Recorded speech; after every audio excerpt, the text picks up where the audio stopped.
Can you do it without? No, that's the whole point. You can't do it yourself. I know, of course not. Okay. Let's get going. No. Did you study to do that? I mean, Tchaikovsky, you just start naming off songs from the Nutcracker. So that's like 6 or so there. So name some songs from that cracker. You gotta keep in mind that these are the... We're going to do a Bible study. It is going, but... You're right. Why would you So call my him that? point with that, though, was that things aren't equal. That was a point of equality. So it's like the universe is not equal, economics are not equal, lifestyles are not equal, and music is not equal. So the music industry is not equal. It's actually judgmental and derogatory, racist, all that kind of stuff. Well, if you could have But it's included good. more artists, though, that would have been nice, like Handel and Vivaldi. Romans chapter 1, verse 1. Yeah, we don't have very many Okay, minutes. so 40 minutes. We lost. so I got like Word 39 four. minutes. Okay, Word so four. John taught on Paul, a servant of Jesus Christ. So we won't go there. So go to Romans chapter 1, and we'll.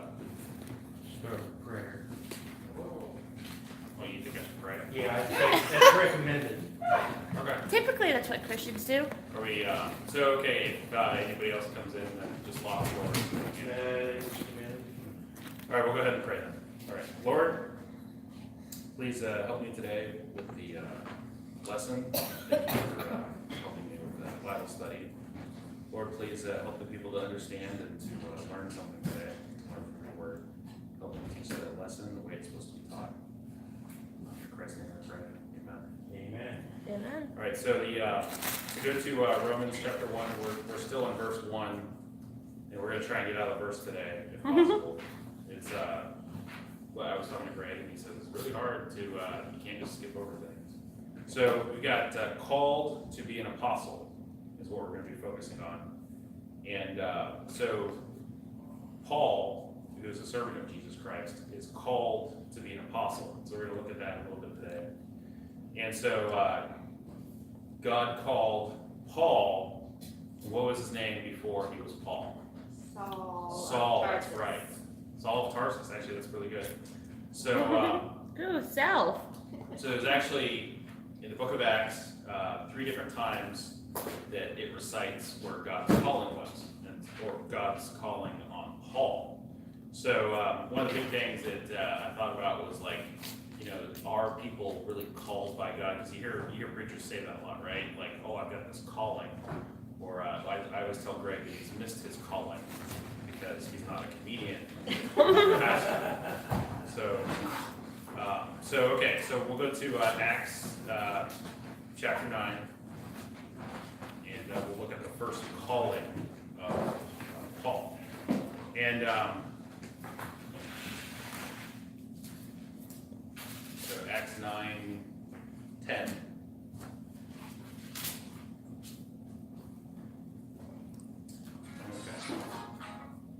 So we'll read 9:10 through 16 is what I got written down. And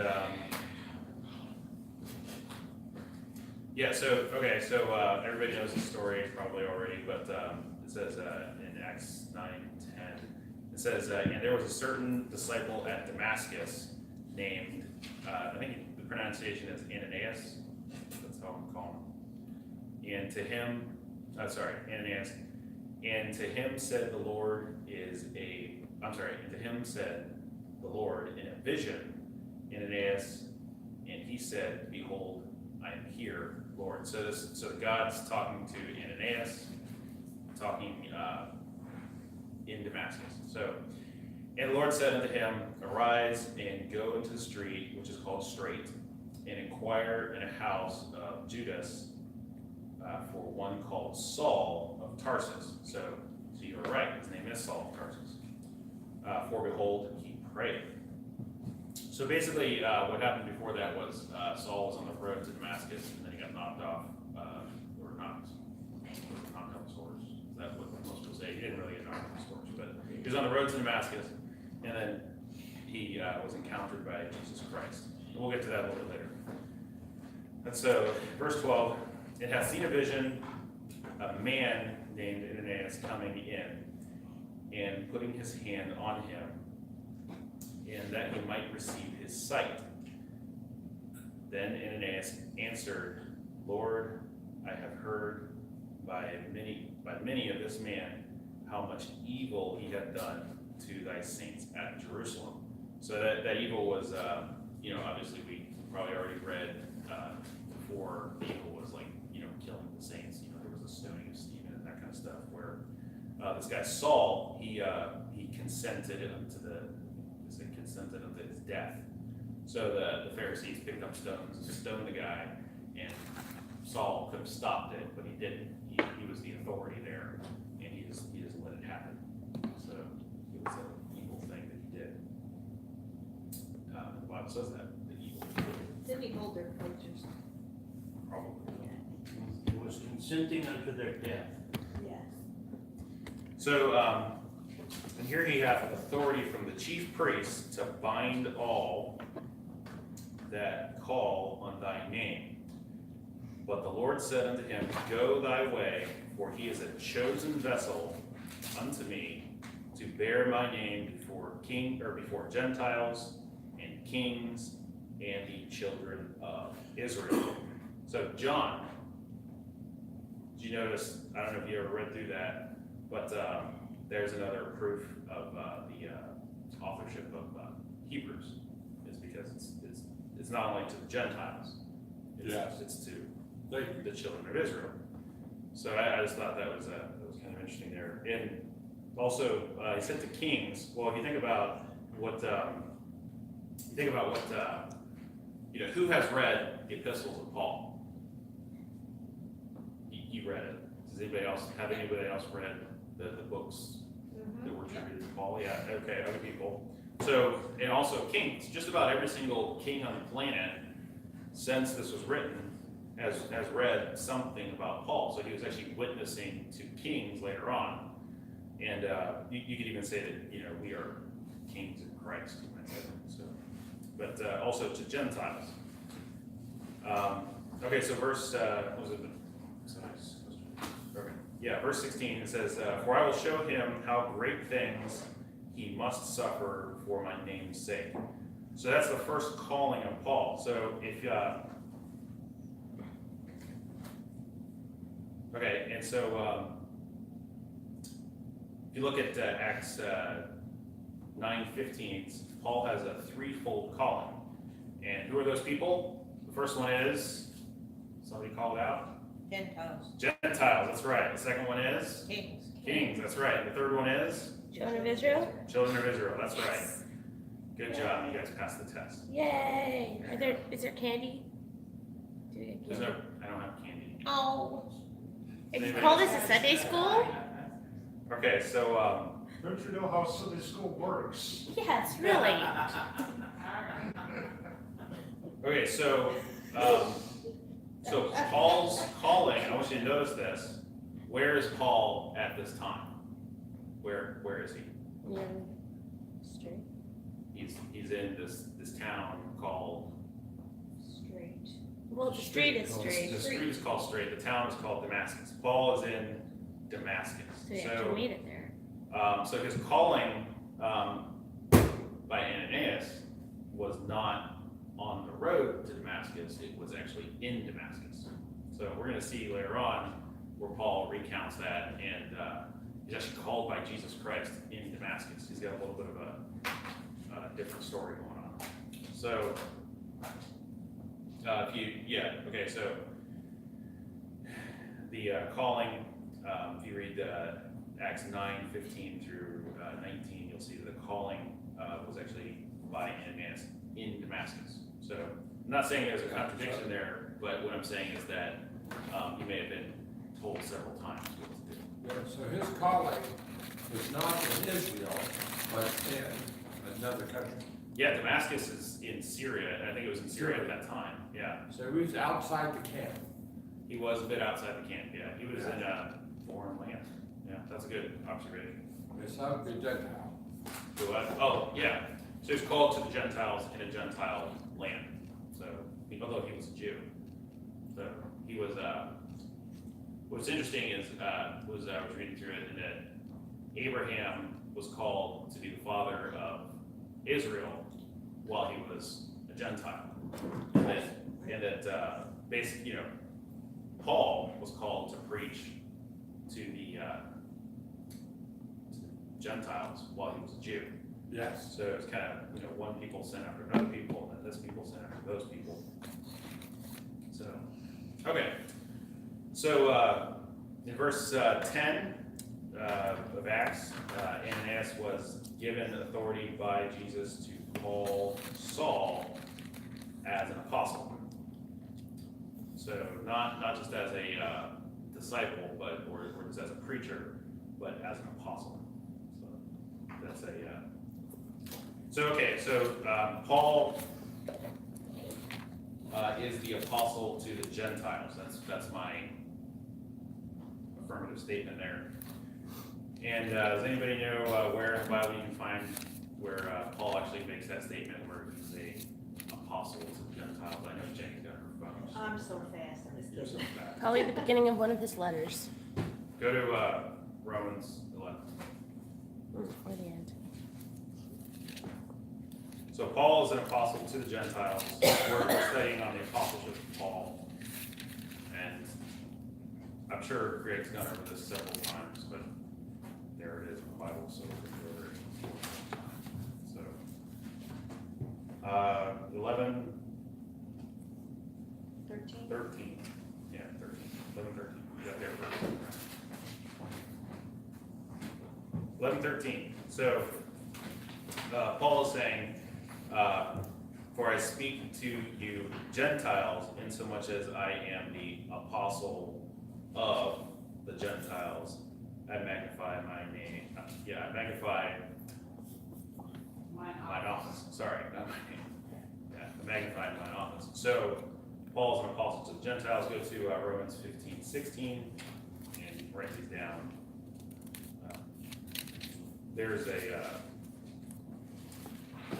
you go to like the Hebrew roots movement and all that kind of stuff, you're going to have people coming against you when it comes to the authority of Paul to preach to us. 15:16 says that I should be a minister of Jesus Christ to the Gentiles, ministering the gospel of God, that the offering up of the Gentiles might be acceptable, being sanctified by the Holy Ghost. Now, I want you to notice that. Go back to Romans 1. As it said, he's minister of the gospel of God. That's the same word.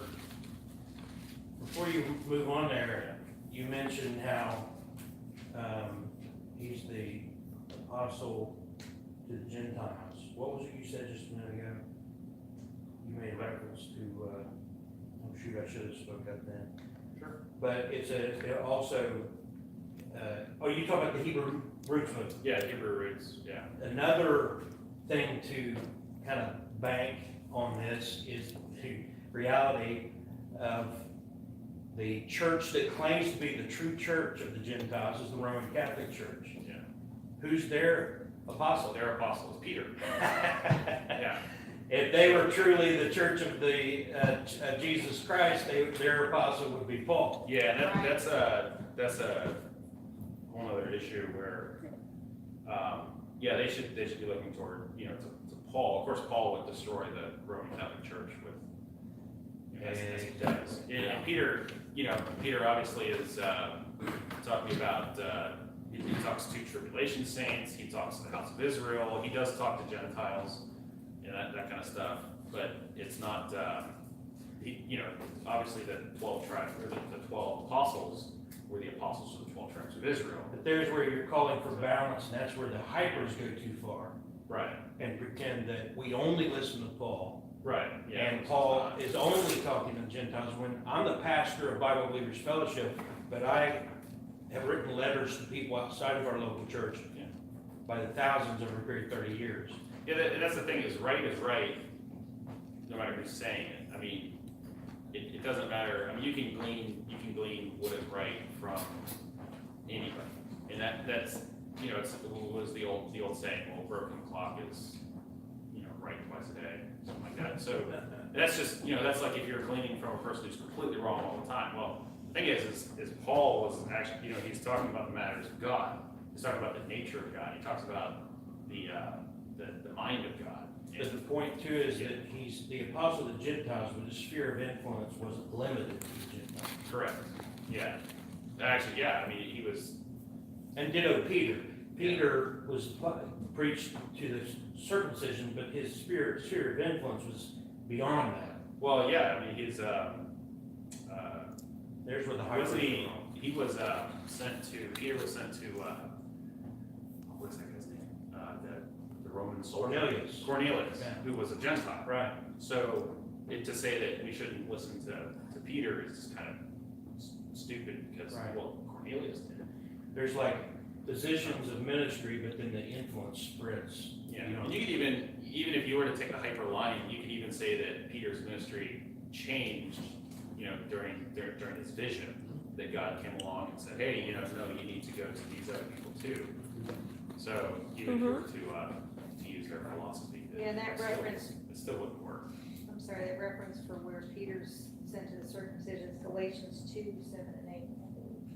Galatians 2, 7 and 8. Yeah, They want one. yeah, actually, in your notes. no, it was in a different note. Yeah, we're good. I didn't write it down, so it's good you brought it up.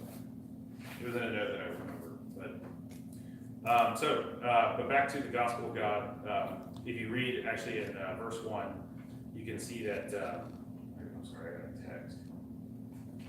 Somebody else apologize for that buzzing. But you see that. We can't hear it. Okay. You see that. Was it Paul is separated unto the gospel of God? So he actually uses that term several times, gospel of God. But we'll go on. Okay, so go to Galatians chapter 2, verse 7. That was actually, yeah, I guess I did write that note down. Well, that's the idea. It's not that Stephen and John will come in here with all the notes and just teach us. It's an open Bible study. This is the whole idea, is that if you have something to add it. Yeah, that's true. Yeah, we can rail against, well, we could rail against Catholics for a little bit too. Actually, one of the things that I did was, speaking of railing against Catholics, one of the things I did was I recently got back on Facebook. I apologize for the inconvenience. But, because Greg did, and so I figured if Greg's gonna go into apostasy, I should go. Right? Steven, weren't you back? So You one were of the there things- before Craig came.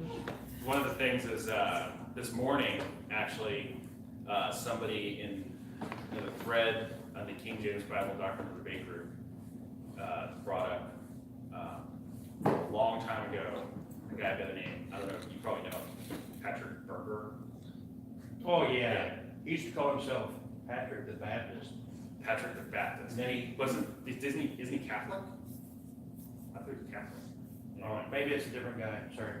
But, so I get a little irritated, because, I don't know if you know this, but a long time ago I sent Mariah, like, private messages. Ooh. It was after, and I'm, you She know. got so many, I can't keep up. It was not good, and, you know, I got a little angry with it, you know, and it was brought up again. I figured out if I got the microphone, I might as well rail against him, because gee whiz, you know, it was after I got married to him. He sent a private message saying he was disappointed with her for marrying me. Aww. So Who anyway, cares? he holds a lot of Catholic doctrines. Yeah. That's what I'm trying to say. Heretic. Heretic, yeah. And, yeah, I don't know. I don't know. And so what, and you said, so who cares?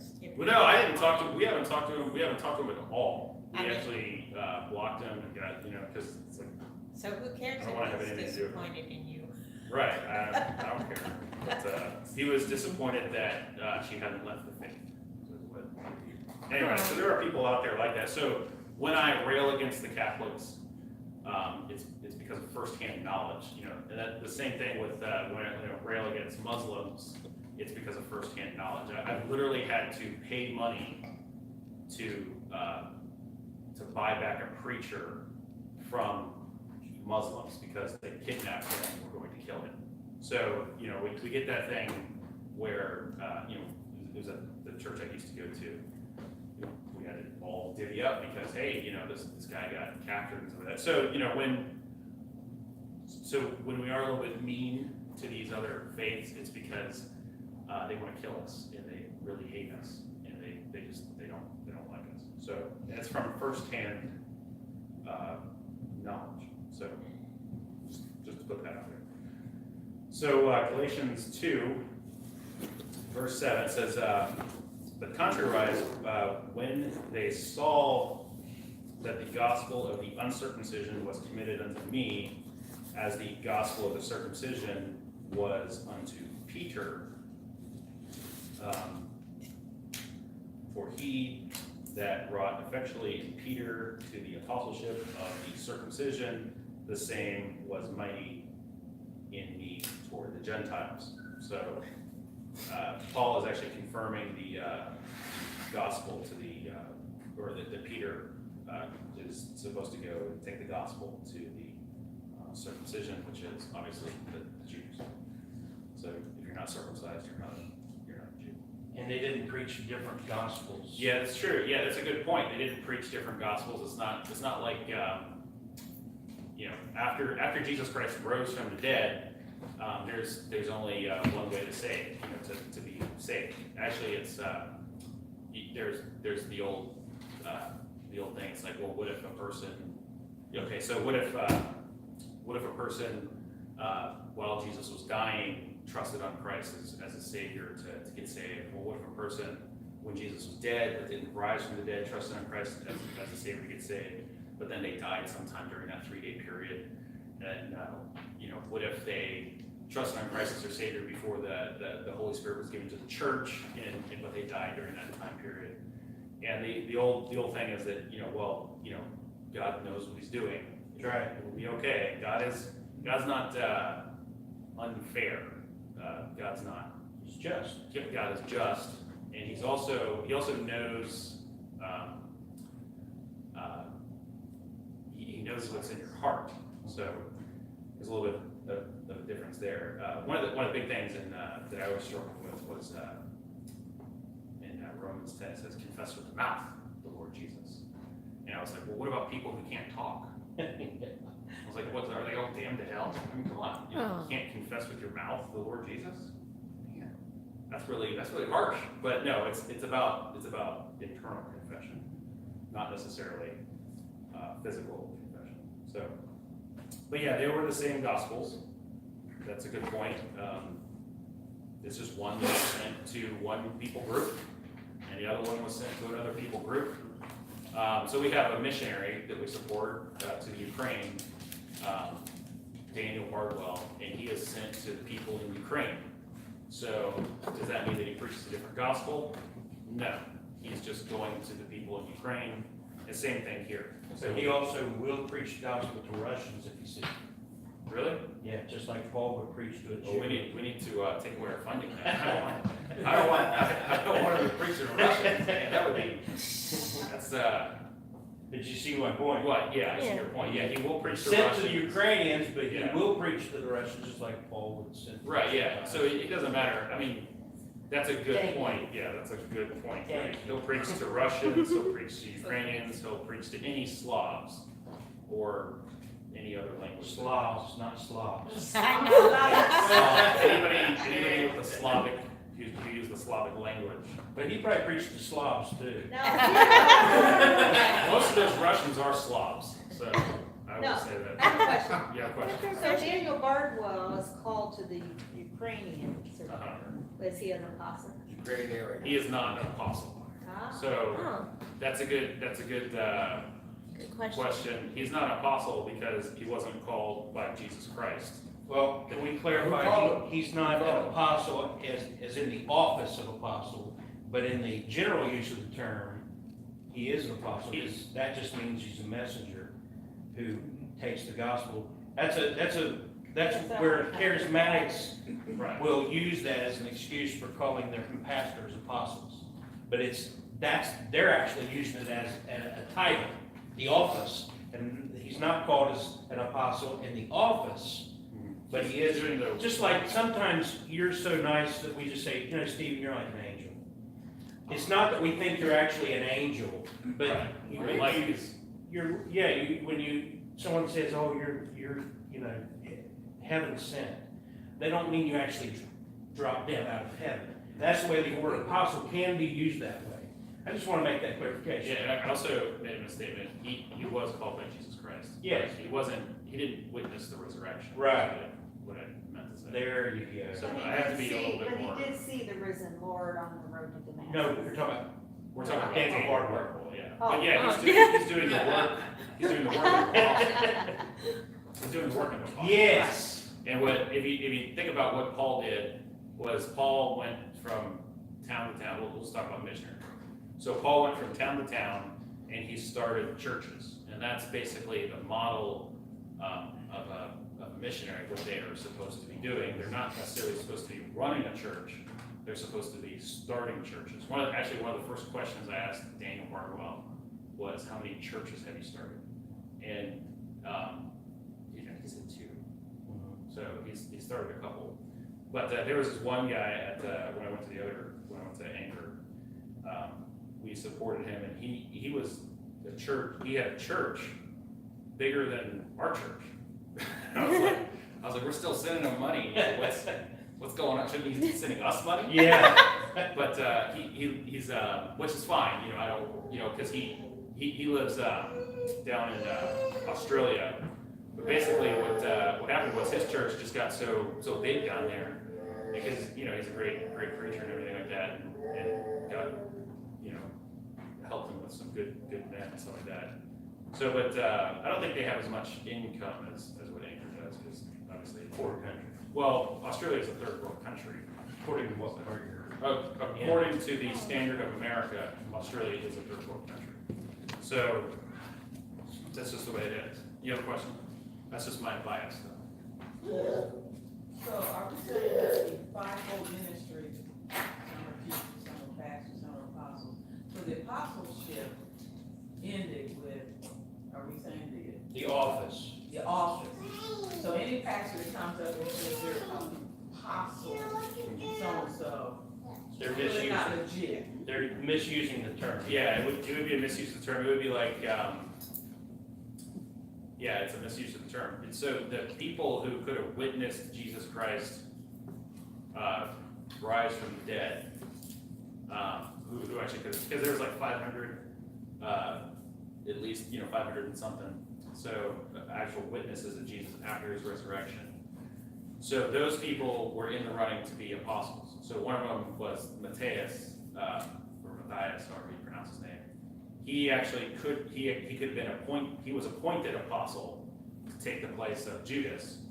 But anybody born, in the last 1900 years, in the last 2,000 years, anybody born in the last 2,000 years Just can't. throwing this in here though, that what he's saying is true, and that there were more than 12 apostles, but there were only 12 who were called the 12. Right. Yeah. And then there were others who were called apostles, but they all were witnesses of the resurrection of Jesus. And then once they all died off, the office was no longer legit. And that's something that I think confused me for a while until I got straightened out, because I used to make it look like there was an error in the Bible, because I think they called somebody apostle. Was it Barnabas? Yeah, Barnabas. Yeah, they called Barnabas an apostle, and I thought, well, he's not one of the 12. But it was important for me. Actually, the book of Acts calls them the 11. So there's a point where, because they kicked out Judas. Oh, And, come on. Yeah. and the Pope calls himself, they call it the Apostolic See, S-E-E, because the popes are considered apostles That's by interesting. the Roman Catholic Church. Yeah, they think that Peter handed that baton down. How old are they then? They have no proof for that. No, I know, they just say stuff, so they just They're They like. got the wrong apostle to begin with. Like, they're like. They also have an evidential issue. All right. Ephesians, go to Ephesians 3. We're still in where Paul is talking about him being an apostle. I guess you could just write that down. Ephesians 3, it's a really cool place. Write down Ephesians 3, 1 through 8, so we can keep moving. So I got about 10 more minutes. And I'm only about 2 more pages. So Acts, if you go to, write this down also, so we'll just keep moving. If you go to Acts chapter 26, verses 12 through 19, Paul recounts his calling. Paul recounts his calling and is telling the story about him being called to King Agrippa. So remember where Paul is saying, "Hey, I'm to kings also." Back in Acts 9, he says to Gentiles, to kings, to children of Israel. Yeah. And so here he's talking to King Agrippa, and so he's a king. So he actually literally talks to a king, not just through his words handed down through line. So there's the Bible not lying about that.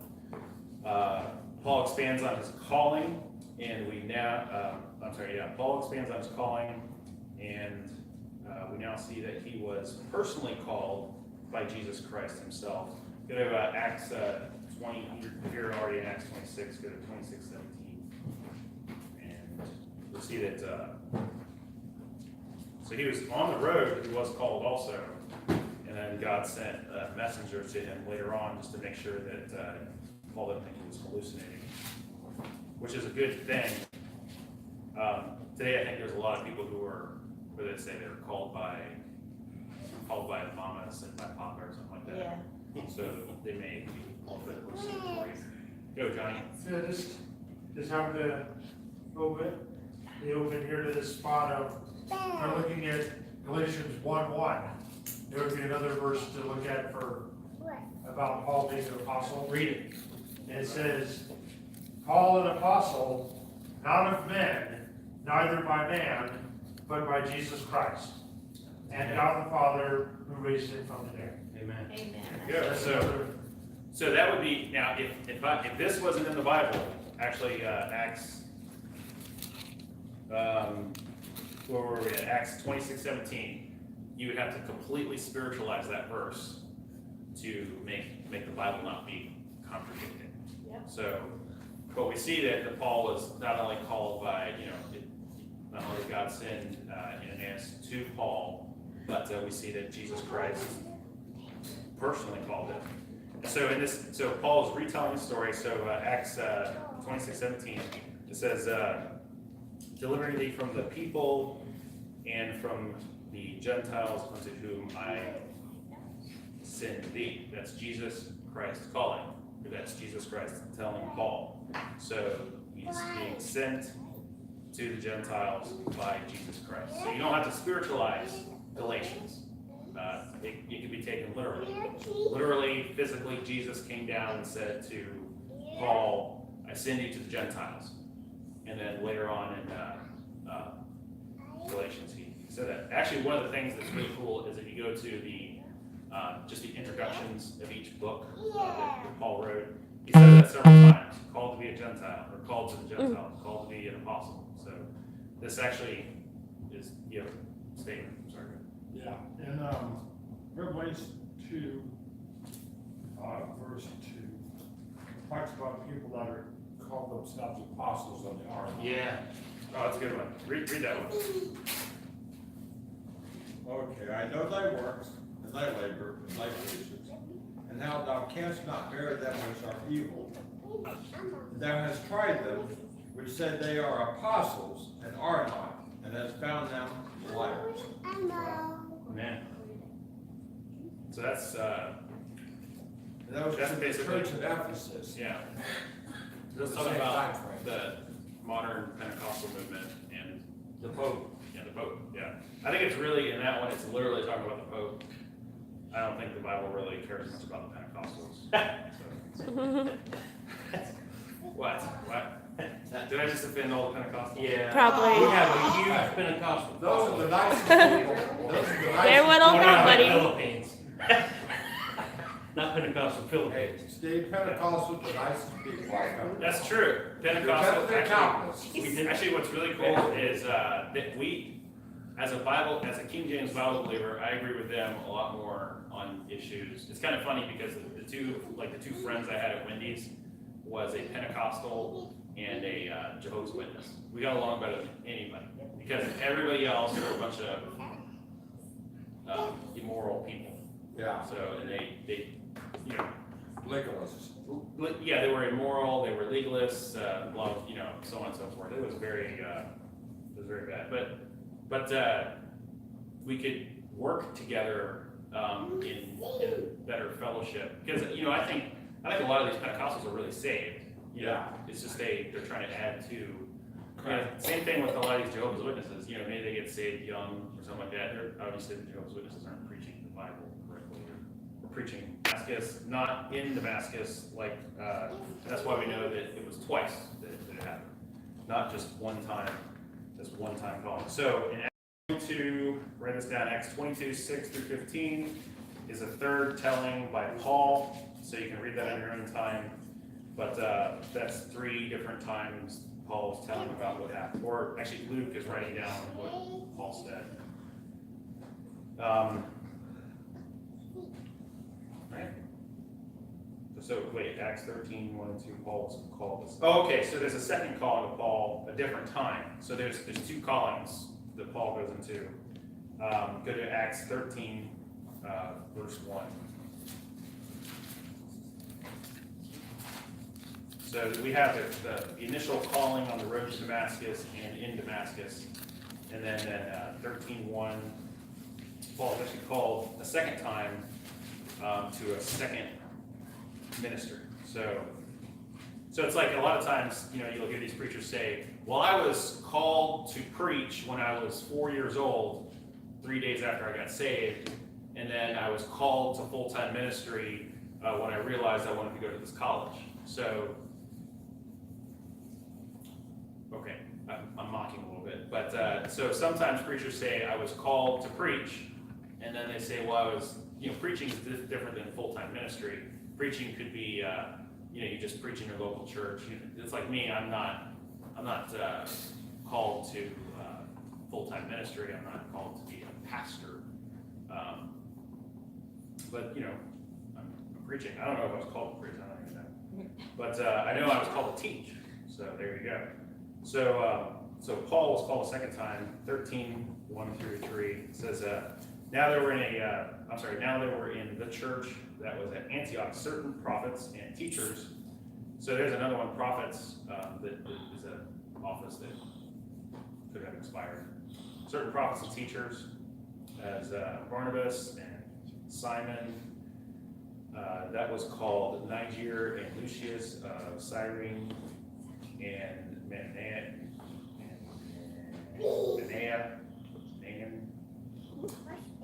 which had been brought up with Herod the Tetrarch and Saul.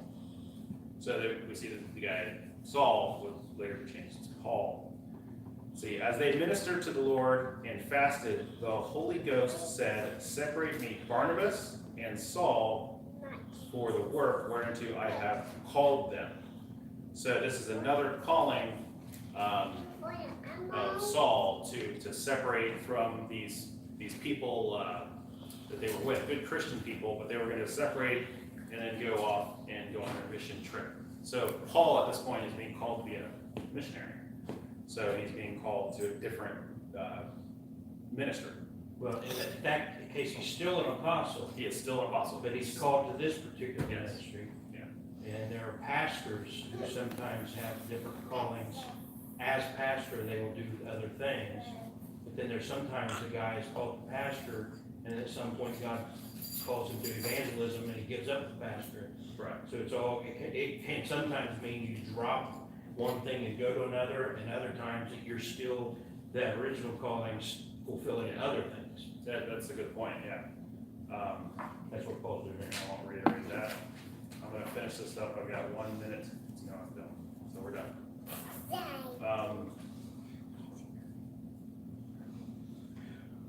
Yeah, we're done. And I want to just say one thing about the, yeah, I thought we'll be on camera when I say this.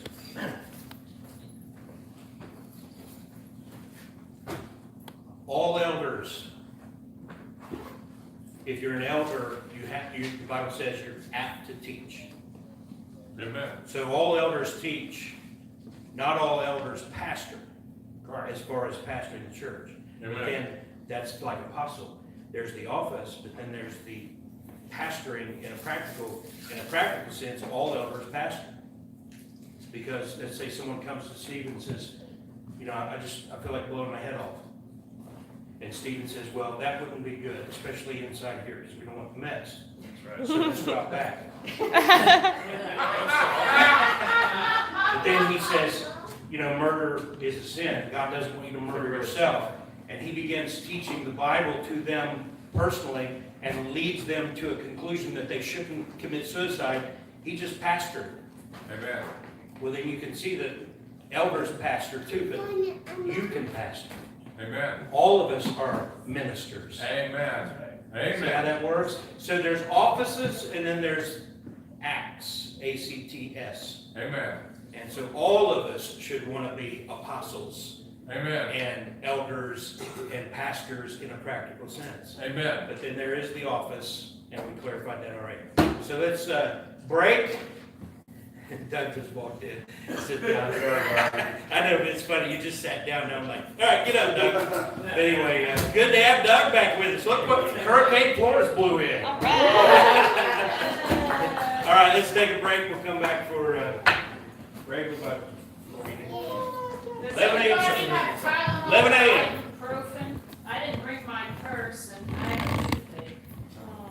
Headache. You have a leave, don't you? Oh, you don't take a leave? I don't have my ibuprofen. All right, guys. We'll see you in like an hour or something. What time is it? Take a lead. Yeah, roughly an hour. So we'll see you in a bit. Bye. Thanks for joining us.